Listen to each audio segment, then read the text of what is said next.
Facultad de Música presenta. Hola, ¿qué tal? Estamos aquí reunidos en las instalaciones de la Facultad de Música de nuestra Universidad Autónoma de Ciencias y Artes de Chiapas. Y pues hoy queremos platicar con ustedes un tema muy especial, muy particular para el campo de los músicos, específicamente lo que tiene que ver con el mundo de los instrumentos de cuerda frotada, y por ello estamos aquí reunidos con algunos profesores y un estudiante de la Academia de Cuerdas, que les voy a pedir por favor si se pueden presentar, si nos platican su nombre, cuáles son sus funciones en esta facultad y cuál es el instrumento que dominan ustedes, por favor, ¿no? Entonces, adelante, por favor. Sí, pues antes que nada, pues un gusto y gracias por la invitación. Mi nombre es Brian Leonardo Pérez Martínez y pues soy violinista. Llevaré ya más o menos poquito más de 8 años tocando el violín. Y pues aspiro a ser estudiante. Todavía estoy en el prope. Aspiro a ser un estudiante de la facultad. Excelente, gracias. Sí. Maestra Pamela. Hola, hola a todos. Gracias por la invitación. Yo soy Pamela Tobar, soy violista y aquí en la facultad doy clases de viola, también de violín y también de otras materias como música de cámara y orquesta. Excelente, muchas gracias. Maestra. Buenas tardes a todos. Gracias por estar conmigo. Gracias, maestro. Gracias, equipo de FAMU Media, por armar esta plática, esta charla. Yo soy la maestra Laura Howard.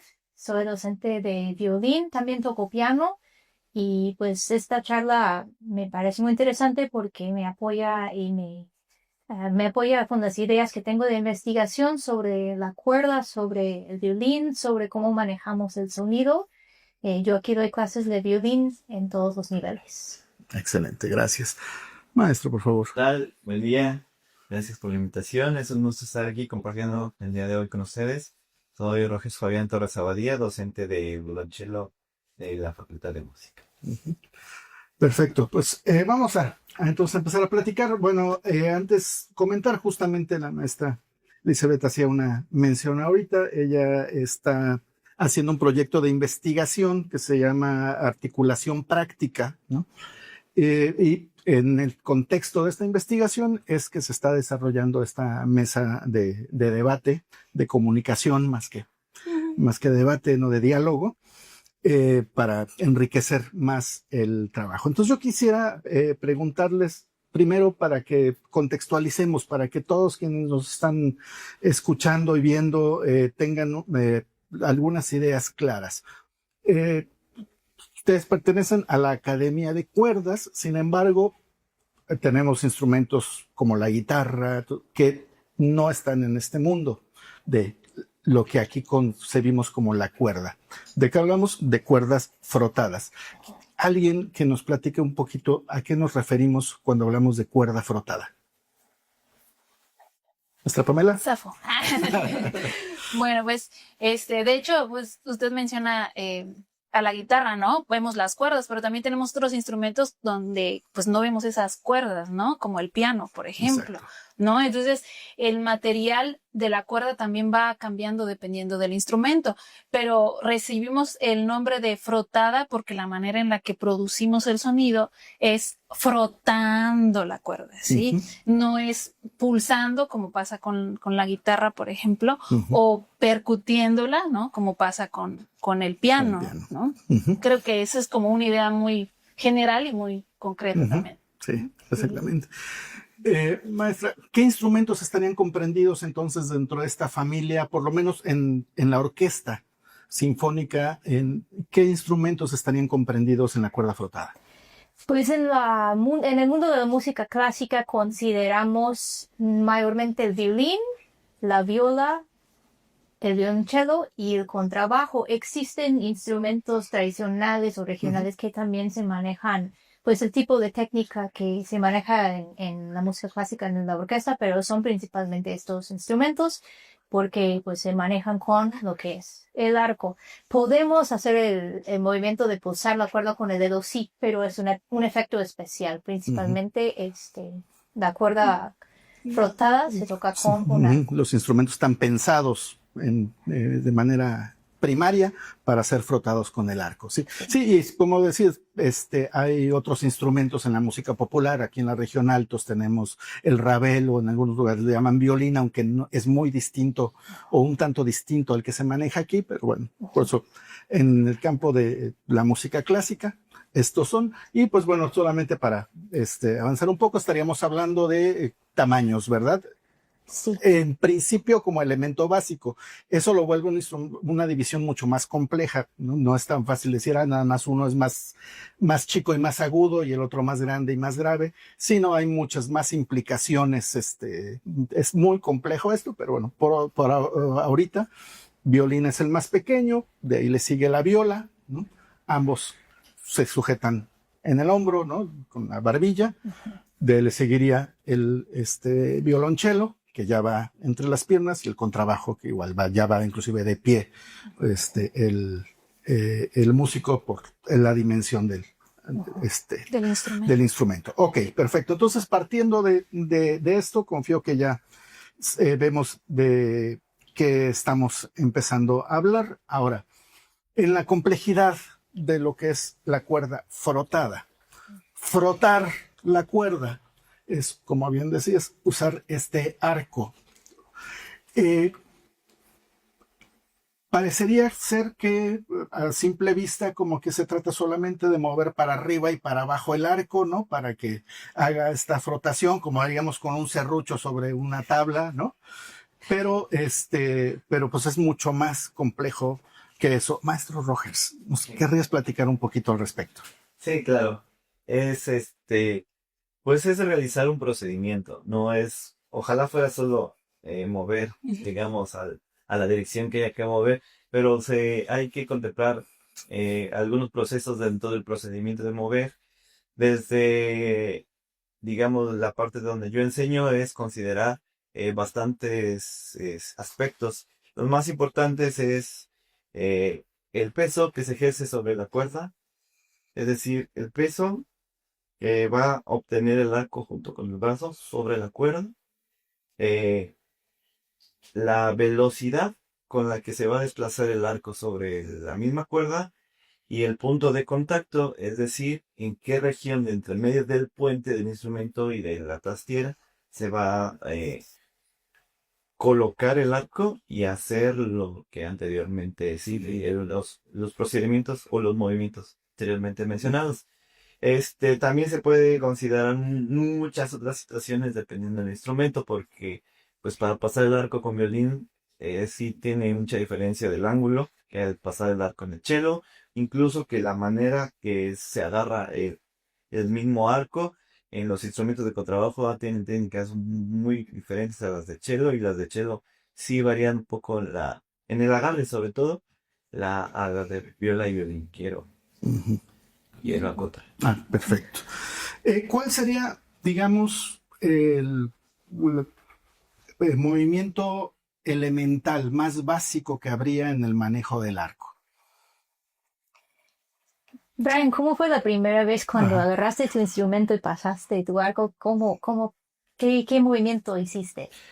Pues yo creo que por lógica fue observar a mi maestro y decir, bueno, arriba, abajo, ¿no? Pero pues ahora sí que como vienen diciendo, no es algo que es tan sencillo de explicar. Te dirán, a ver, agarra el arco y pues frótalo sobre el violín. Si tienes un exceso de fuerza, que fue lo primero que yo hice, fue decir, bueno, se ve que pues, está colocando presión. El sonido en el violín, y pues yo creo que en otros instrumentos de cuerda se rompe, se quiebra. Entonces, también lo que pasó con uno de mis compañeros en el momento en el que yo empecé a desenvolverme con el violín fue que el otro hacía todo lo contrario. Mi compañero no ponía nada de peso y se escucha como en una palabra coloquial se escucha como un silbido.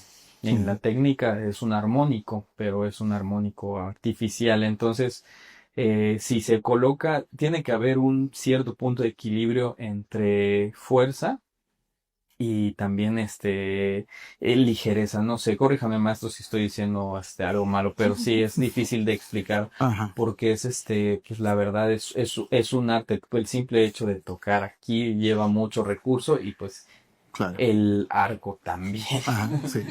Sí. Te manejaron el término detaché. Sí, curiosamente lo que veníamos viendo con aquí con la maestra Laura es de que muchos nos los enseñaron de distintas maneras. Para algunos eran como arcadas más largas con un peso definido, para otros era como si fuera más con mucha más presión. Entonces lo conozco, Ujú, pero yo creo que es algo complicado de decir. Podría decir, bueno, es simplemente frotar y tener una precisión y una métrica, ajá. pero es más, va más allá de lo que Ujú. es la palabra, sí. A ver, maestros, vamos a calificar el examen del estudiante. Sí. Sí. Entiendo, veo que están asintiendo, por lo que entiendo que es correcto lo que está diciendo, ¿no? Muy bien. Sí. Cuando ustedes, por ejemplo, bueno, aclarar, ¿qué entenderíamos por detache? Que es uno como de estas formas de acercar el arco al instrumento en sí, ¿no? Que lo entendería, bueno, más o menos nos dio una Sí. idea, ¿no? Sobre una Ujú. serie de movimientos específicos, ¿no? ¿Qué Sí. entenderíamos, no? Pues en mi experiencia también, que yo inicié a tocar el violín a los 10 años, no creo que nadie me haya dicho toca detaché Ujú, o toca detaché, es decir, como yo aprendí pues en inglés, ¿no? Pero solo el maestro te coloca las manos y te dice alguna metáfora, alguna imagen. Tu arco es un carrito, no te salgas del carril, arriba, abajo, que para mí incluso no tiene tanto sentido ya, porque este movimiento Ajá. para mí es lateral, no es hacia arriba y hacia abajo. ajá, Pero en un principio, lo que creo que todos empezamos en alguna medida haciendo un golpe de arco, conociendo o no algún nombre técnico, ujú, que era simplemente mover el brazo para los dos lados o para arriba y abajo, o nos ujú. decía el maestro arriba, abajo, y que el arco no se despegue de la cuerda y que no haya un espacio entre nota y nota, que sea como un poco continuo. Ujú. Es decir, entre nota y nota estaríamos hablando entre el cambio de dirección del arco, ¿no? Si Sí. va bajando, va a cambiar luego a subir, ¿no? Ujú. Esto es a lo que le llamamos la arcada. ¿Estamos de acuerdo? Sí, es correcto, ¿no? Cada uno de los movimientos, ¿no? Sería la arcada. Entonces, en el cambio de arcada, que no haya un silencio, ¿no? Entonces, bueno, un poco para que veamos la complejidad que implica simplemente sacar los sonidos más elementales del instrumento, que aparte esta cuestión del peso es un instrumento, son instrumentos difíciles de obtener un sonido de calidad, ¿no? Yo creo que quienes hemos tenido vecinos que están aprendiendo instrumentos de cuerda, lo recordaremos a lo mejor no tan gratamente en algún momento, ¿no? Porque, pues sí, es difícil estar encontrando estas sonoridades, pero es parte del trabajo del músico de cuerda frotada, del cuerdista, llamémosle así, ¿no? Mencionabas, por ejemplo, en este caso, el término détaché, que viene del francés, ¿no? En la música, mucho de la terminología que usamos viene, por ejemplo, del italiano, ¿no? Todo tenemos muchos manejos, inclusive ya se acepta el que se use la propia lengua en la que está escribiendo el compositor para escribir, para anotar ciertas cosas, ¿no? Pero en este caso, la comunicación que se establece entre ustedes como músico a través de estos términos, ¿no? Por ejemplo, les han mencionado algún término que no lo identifican, por ejemplo, Brian, nuevamente, tú como estudiante, ¿cuántos profesores o profesoras has tenido oportunidad con cuántos has tenido oportunidad de trabajar? Bueno, si les soy honesto, pues no tengo un número en específico, Ajá. salvo todos los maestros que han pasado por aquí en la facultad. Y pues el primordial, diría yo, que Sí. fue el que se encargó de que yo aprendiera los pininos, los principios Ajá, de mi rudimentos aprendizaje. primeros. Sí, sí, Ajá, sí. claro.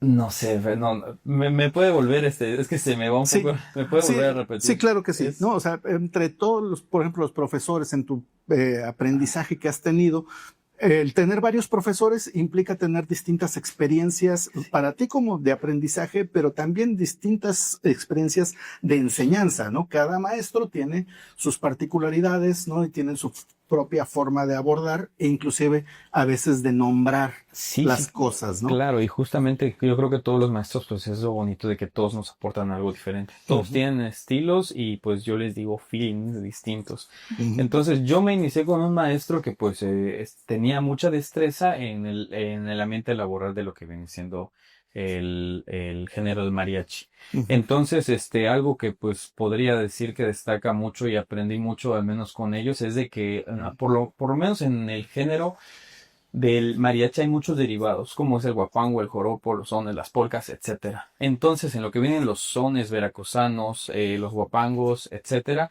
hay muchos, eh, arcadas, si ustedes quieren decir ujú. así para que nos entienda el público, que tienen ciertas peculiaridades. Por ejemplo, en los sones veracruzanos a veces se hacen rebotes de arco, pero son rebotes mucho más exagerados de lo que son aquí en la música clásica. Porque tienen que llegar, la vara tiene que llegar a pegar junto con la cinta. Es decir, se hacen los golpes y Ajá. tienen que sonar y rebotar. Y tiene que llegar a pegar esto. Bien. Entonces yo creo que al menos por parte de este maestro, aprendí un poco o bastante de estos rebotes, pero creo, y hasta puedo estar seguro, que son completamente distintos o son otras matices a las que están aquí en la escuela de música, porque es claro que lo hay, se le llama spiccato, ricochet, pero son más ligeros y yo creo que un poco más delicados. Ujú. Pero pues vaya, estamos compitiendo a veces con trompetas, 3 trompetas, y llevas un violín, claro que tenemos que darle en la torre del acuerdo Por y con supuesto. las... Sí, bueno, y en una parte es esta competencia, esta rivalidad en el sonido, si queremos llamarle, pero también está esta cuestión estilística, como le llamas, del feeling del mariachi, ¿no? También, o sea, la música tiene otro sentir, otra lógica distinta a la de la música clásica y donde seguramente, pues, hay hasta estilos específicos, ¿no? Que igual si quieres ahorita platicamos un poquito sobre eso. Sí, maestra. Yo quería agregar algo de lo que Brian también nos estaba compartiendo, porque ahora que mencionó los maestros y todo, yo me acuerdo también con lo que dijo la maestra Laura de usar las metáforas, ¿no? Bien. En la labor docente, el hecho de copiar, por ejemplo, es muy común, ¿no? Que el maestro te muestra físicamente y te dice, pon atención, ¿no? Cómo suena. Y tú como alumno, pues escuchas y se conectan todo tu cerebro, tus sentidos para poder igualar lo que tu maestro está haciendo, pero también hay muchas como ideas o imágenes que nosotros podemos utilizar. Por ejemplo, yo me acuerdo no me acuerdo, la primera vez que mi maestra me puso a agarrar el arco, ya la verdad ya no me acuerdo, pero me acuerdo que ya algunos maestros después una de ellas me decía, es como untar mantequilla, me decía, claro, ella es europea, entonces pues yo creo que en su pan untaba mucha mantequilla y yo casi no, aquí No, es la sí, tortilla, sí. ¿no? El Dice, bueno, frijolito. ¿cómo le hago si como con manteca de cerdo? Sí. Sí. Pero pues sí, era como yo tener que acercarme también al contexto de ella y ella a mi contexto, ¿no? Ajá. E imaginarme cómo untar la mantequilla. Y yo me acuerdo también que tuve una maestra japonesa que me decía, es como abrir y cerrar la puerta. Y yo, ¿cómo se abre y se cierra la puerta? Entonces yo hacía así, ¿no? Y así. Pero ya después, tiempo después, ni siquiera en la clase, entendí que, bueno, los japoneses es abrir y cerrar la puerta. Corrediza. La puerta es corrediza, ¿no? Entonces todo eso se va dando en la clase, ¿no? Claro. Es muy bonito. La música nos ayuda a conocernos, ¿no? Y a conectarnos. Y pues eso nace también de la sensación del detaché, ¿no? Igual, hace poquito también teniendo diplomados y todo eso, tomé una clase con una pedagoga también ahorita radica en Estados Unidos, se llama Mimi, ¿no? Mimi, no sé cómo se llama. Sí, ajá.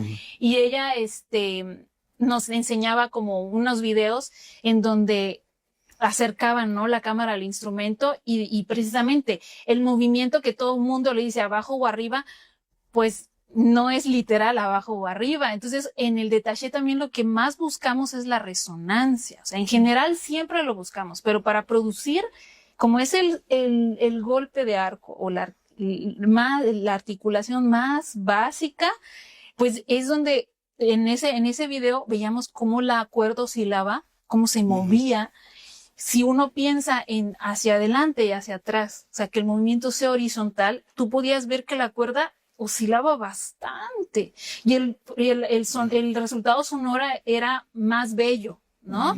Y que si tú solo pensabas en una cuestión vertical, ¿no? O más arriba o abajo, pues sí oscilaba la cuerda, pero no era igual. O sea, el movimiento era menor y el sonido el resultado no era tan bello, ¿no? Claro. Sí, pues aquí resulta algo bien interesante porque tenemos, pues aquí representantes de 3 instrumentos, ¿no? Violín, viola y violonchelo. El tamaño del instrumento, supongo yo que tiene implicaciones en cuanto a las posiciones que se usan y por lo que estás comentando, una ligera variación en la posición del arco, ¿no? Si es hacia arriba, hacia abajo, ¿no? Va a cambiar sustancialmente el sonido, ¿no? Maestro Rogers, en el caso del violonchelo, para aplicar este movimiento, digamos, básico del detaché, ¿qué implicaciones tendría específicamente para tu instrumento a diferencia de otras cuerdas, sobre todo de las del violín o la viola, ¿no? Bueno, hablando físicamente, podemos pensar que el tamaño del arco ya es distinto. Es un poco más corto el de cello que el de violín, y el peso. La madurez es lo que alcanza a pesar. Los arcos más pesados pueden llegar hasta 84 gramos. De 75, 84 gramos. No sé cuánto pesan los de violín exactamente, pero Entre 60 y 65. eso es ya una implicación que, aunque puede ser por gramos y por muy poquito, pero sí es una diferencia. Otra implicación diferente de pasar el arco en el cello es la posición. Haciendo las analogías que se están preguntando, y cuando daba clases al niño me decía, maestro, ¿es para adentro o es para afuera? Entonces, cuando nosotros siempre habíamos, como han comentado, usado el término para arriba y para abajo. Pero la visión simple de los niños, pues es como, a ver, pues yo siento que estoy Claro. metiendo, como decían, para adentro o para afuera. Entonces ese movimiento, y dependiendo, bueno, así ya un poco más minuciosa, es la posición que tiene el violonchelo. Depende de la época, pero un chelista muy famoso inventó una espiga, que es la parte que va al final, que se ancla al piso, así, en esta forma. Entonces, lo que hacía es que levantaba el cello y quedaba de una manera más horizontal. Entonces el cuerpo es un poco más para atrás y se siente que se puede poner un poco más de peso que una posición vertical más, que digamos que ayudado de la gravedad, se siente que se puede uno apoyar más de la misma gravedad para generar un sonido más sonoro, que simplemente estar manteniendo, digamos, la altura del arco sin que se caiga en una forma más, con una posición del cello más vertical. Espero me haya explicado. Sí, bastante bien. Y bueno, esa podría ser una cantidad de cerdas. También, como mencionaba en un principio, la forma que utilizamos la técnica de agarre. Esas son implicaciones. Sí, seguramente el grosor de las cuerdas. El lugar creo del que son arco, una serie, la sí. ubicación del arco. El grosor de las cuerdas es algo muy importante, y por tardan en reaccionar más las cuerdas de los instrumentos más graves que las que son más delgaditas de viola o de violín. Claro. Así. Y bueno, creo que es importante, nada más quería agregar algo de lo que han platicado. Todos esos tipos que platicamos, que platicaba Brian, platicaban, son los que yo conozco, me pueden corregir si estoy diciendo algo, los golpes de arcos, ¿no? Golpes de arcos, y el detaché desde mi punto de vista como docente, yo lo aprendí como el golpe fundamental y básico para que de ahí se puedan tener la base para poder hacer los dos golpes de arco. Ujú.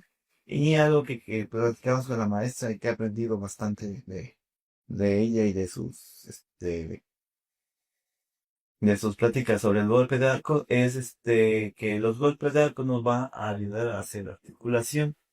Todavía yo tengo la duda y ojalá nos pueda platicar si el ataché sigue siendo un golpe de arco o sigue siendo una articulación.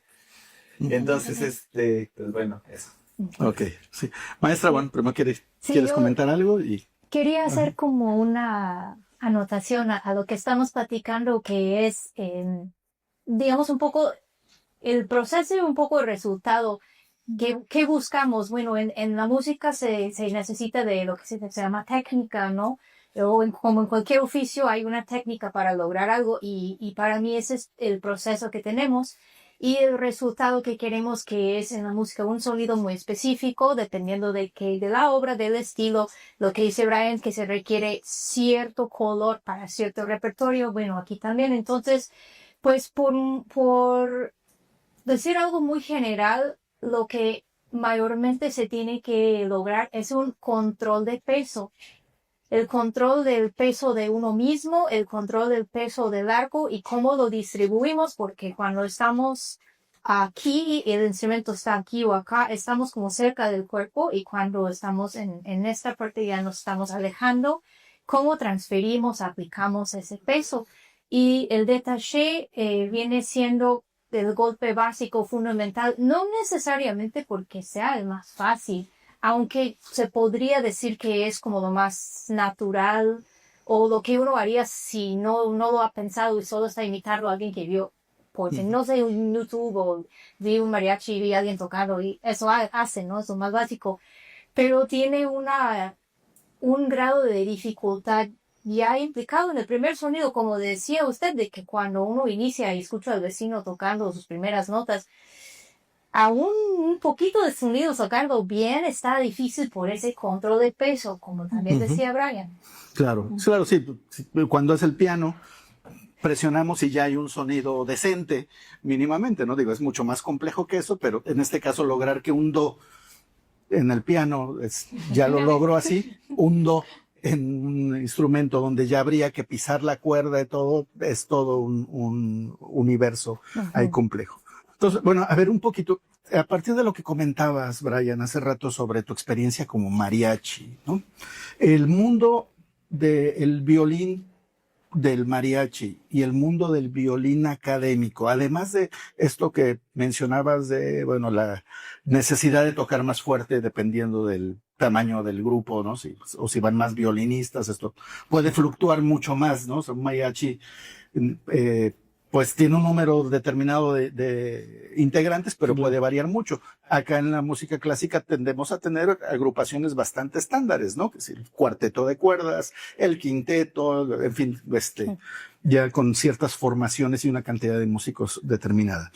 ¿Qué tan complejo ha sido para ti pasar en estos términos del manejo del arco, tanto lo que tiene que ver con la articulación, ¿no? Como los golpes, ¿no? Más o menos lo empezaste a platicar hace rato, Sí, claro. pero enfrentarte del mariachi hacia lo académico y al revés. Ajá. Podría yo comentar que hasta tuve que aprender como si fuesen dos fórmulas de agarrar el arco. Porque, ¿No les puedes mostrar? mire, yo honestamente, sé que es una muy mala técnica, pero es la técnica que aprendí en el mariachi. Que no, que siempre, y a lo mejor sí es la manera más correcta, pero si aplicamos fuerza de más en estas partes donde no son las falanges, yo por una mala técnica de un año más o menos tocando así, pues se me chicó mi dedo. ¿Por qué? Porque aplicamos demasiada presión. Y la presión debe de ir siempre con el huesito. Aquí como se toca ligero no hay tanto problema. ¿Por qué? Porque en muchas técnicas que he visto en otros maestros que agarran hasta a veces el arco un poquito más así. Generalmente te dicen que es así, pero siempre pasa que se agarra a veces, en ocasiones miro que hay bastantes maestros que lo agarran así. Pero yo en el momento de mezclar esto, a la hora de ir al mariachi y poner fuerza, pasaba esto. Y aquí es donde se me formó este callito, ¿vale? Entonces, ya de ahí aprendí que, bueno, en lo que viene siendo lo clásico, se agarra un poquito más por aquí, y ya en el mariachi sí acá, porque sabes que el hueso no se va a deformar, ¿no? Bueno. Entonces, el género, por ejemplo, el género huasteco requiere mucha fuerza, porque solo llevan un violín. Entonces, por eso el sonido en ocasiones, para lo que es lo clásico, es todo lo contrario, porque no manches, se Sí. escucha el... Sí, porque aparte es muy enérgico exacto. la música huasteca, es muy Exacto, enérgica, ¿no? Exacto. Ajá. Y hay mucho de estos cambios entre casi todas las cuerdas. Y por ejemplo, en el clásico a veces llegamos a tocar entre 1 o 2 cuerdas, pero utilizamos todas estas cuerdas desde las posiciones más bajas hasta las más altas. En los huastecos, no, en los huastecos se juegan entre 3 o entre todas las cuerdas, como si estuviéramos haciendo arpegios. Sí, sí, como si estuviéramos haciendo arpegios. Entonces tenemos que tener como que estas velocidades. Y no solamente es con la muñeca, como lo hacen en el clásico. En el clásico es más con la muñeca y en el huasteco es más con el brazo.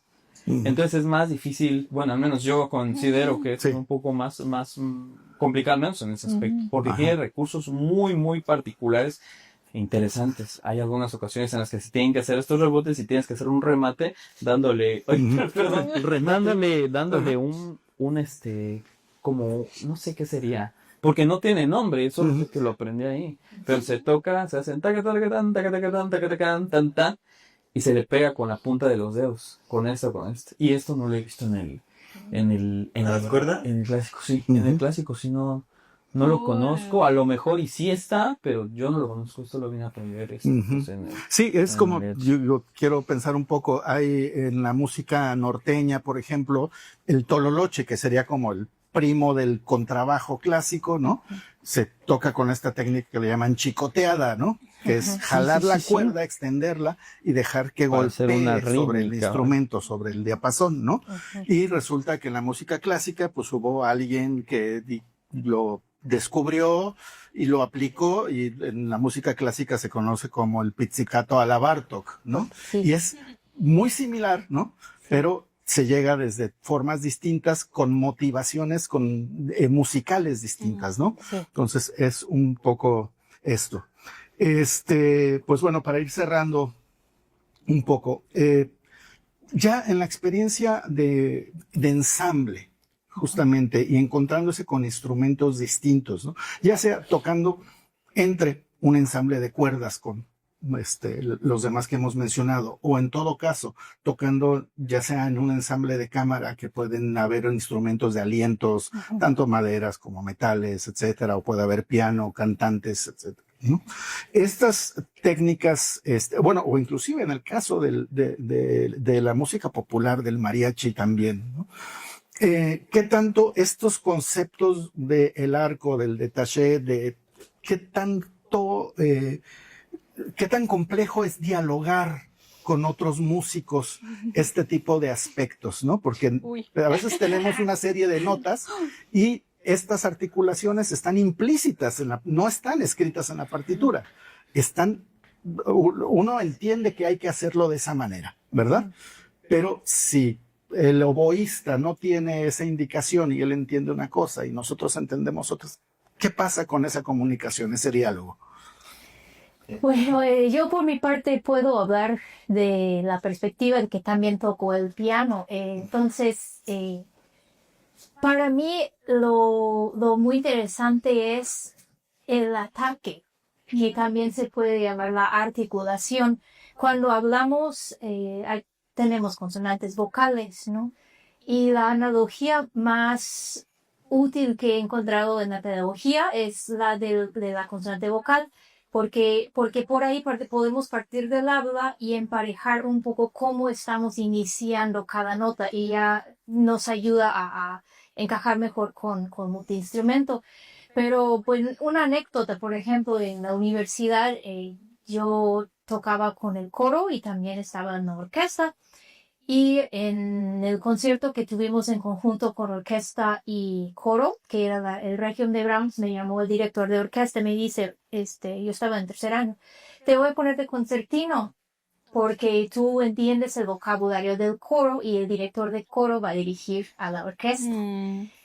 Necesito que traduzcas.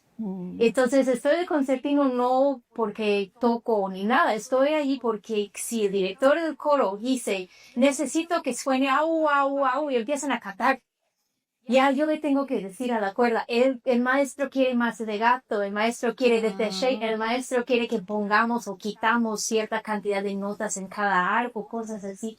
Sí es muy complejo y es bastante lo que es parte del trabajo de un principal, si estamos hablando de jefes de sección en orquesta, o en el contexto de música de cámara con ensamble mixto, realmente el recurso mayor que tenemos es grabarnos y escucharnos y cada quien ajustar la técnica propia a lo que es la necesidad del ensamble. Muy bien, ajá, excelente. Contando de lo que dice la maestra, yo puedo decir un poco de lo mismo, en otras palabras tal vez, como yo lo entiendo. O sea, tenemos nuestras partituras como ensamble, como preguntó maestro. Vemos la articulación escrita, porque lo que yo entiendo como articulación es el resultado sonoro de lo que queremos, de lo que el compositor quiere y de lo que el intérprete percibe en la partitura. Para hacer ese resultado sonoro tenemos que utilizar la herramienta del golpe de arco. Entonces, va a depender bastante de la formación de los compañeros que tienen el ensamble, pero al final, como decía, si tenemos de por medio la herramienta de la grabación que nos permite identificar que si nuestra articulación no está sonando de manera homogénea, pues habría que corregir mediante las herramientas que cada uno tenga o homogeneizar también nombrando los golpes de arcos específicos para que podamos de una manera o de la medida posible más acercarnos hacia lo que dice la partitura del compositor. Perfecto, ¿no? Pues, Sí, adelante, por favor. Es curioso y me gustaría compartir con ustedes, pero ahorita hay un registro, ¿no? Ahorita esto está plasmado, pero antes, cuando no existía toda esta información que ya pues, afortunadamente la tenemos impresa, o en cualquier ratito damos un search en internet y la encontramos, ¿no? Claro. Pero antes yo tengo entendido que esto era como se le decía o estilos o escuelas, porque el detalle que hay por lo menos un trompetista, por poner un ejemplo, Claro. de clásico he visto que siempre es muy lisa la nota. Y en un trompetista tal vez del folclore es vibrada la nota.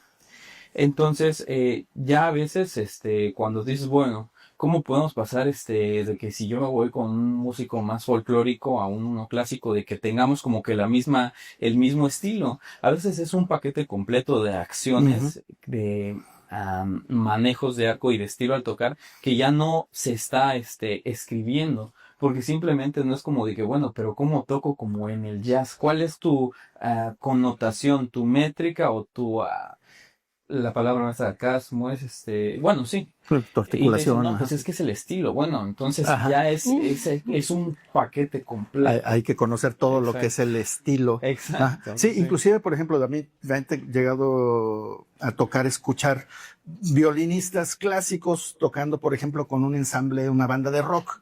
Y de repente dices, es que están muy, muy bien las notas, está todo tan perfecto que no es rock. Que no es rock, Sí, por claro. esto que hablabas de la trompeta, ¿no? O sea, de repente el rock, digamos, es más, entre comillas, sucio, o sea, es parte de ese estilo, Sí, claro. de esa forma particular de entender las cosas, ¿no? Bien, pues no sé si alguien quiera agregar algo más. Pues yo creo que fue muy productiva la charla. Se aportaron bastantes puntos de vista. Agradezco mucho a usted, maestro, al equipo de familia y a todos ustedes que están compartiendo sus experiencias, puntos de vista, y vimos que es bastante complejo hasta lo más básico que estamos haciendo. Claro. Sí, claro, es un poco la intención, ¿no? El que nuestro público se dé cuenta que la complejidad que es ser músico instrumentista, no solamente en la música clásica, sino en todos los ámbitos que hay particularidades en uno y en otro del campo de la música, ¿no? Y que como simplemente la manera en que vamos a acariciar una nota con el arco es todo un universo a dominar. Pues igual les agradezco muchísimo su participación, estar aquí, y bueno, muchísimas gracias por acompañarnos en esta mesa de debate. Yo soy Félix Rodríguez.